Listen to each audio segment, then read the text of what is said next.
Sanjay, who are the four Somali men on trial in San Diego, and what are they accused of? They're four members of the local Somali community. One of them is from Orange County, but the three of them are from here.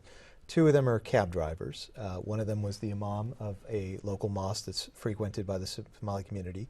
One of them was an employee of a halal money transfer business called Shadal Express, and the records of that business will be important in the case, as the charge is providing material support to terrorism, and the material support in this case was money that the U.S. Attorney alleges was intended to support a foreign terrorist organization, al-Shabab, which was designated as a foreign terrorist organization in February of 2008.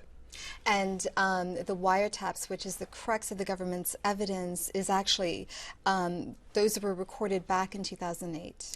Yes, from late 2007 through about August of 2008. So they straddle the time period wherein al-Shabab was designated as a foreign terrorist organization. Some of the charges require that designation, have been in place, and some of the charges don't require that. So there are both types of charges here.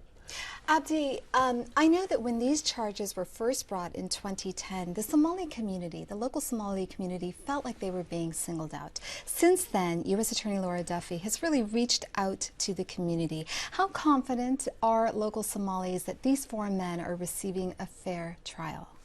I think to a great extent the community is very much appreciative and know that this man will get a fair trial. And U.S. Attorney has held several meetings where, with the community where there was a dialogue took place, and the U.S. Attorney basically talked about the system and how it works and how transparent it is, and that they are not politically motivated, and that the community is not being targeted. And so I think that helped a great deal.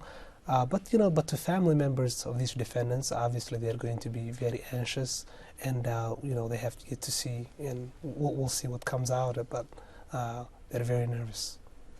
Sanjay, the crux of the government's case here is based on these secretly recorded conversations, wiretaps. And I believe two of the defendants are Basali Moaleen and Abdi Mohamoud. Moaleen is heard, according to these wiretaps, telling Mohamoud that money is needed for the young men who are firing the bullets.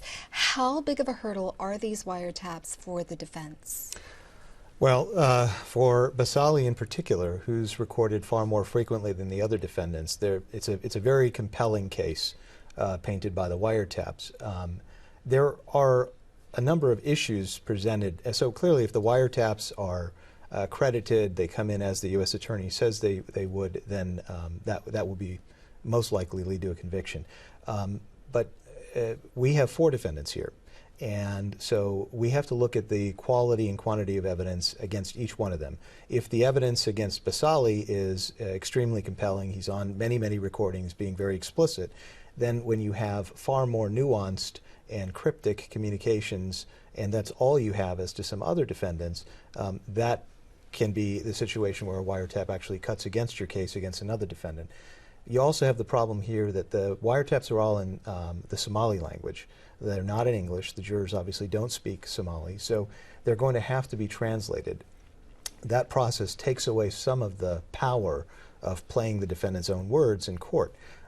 It also raises issues of mistranslation, which are, and so in addition to the usual issues when you play wiretap evidence of taking evidence out of context, you just played this first part of the call. What about the last part of the call where maybe the defendant said something that raises some doubt about what their true intention was? And the defense is going to bring all of that up in court. Abdi, I want to talk to you. You know, the Somali community is known for sending money back home.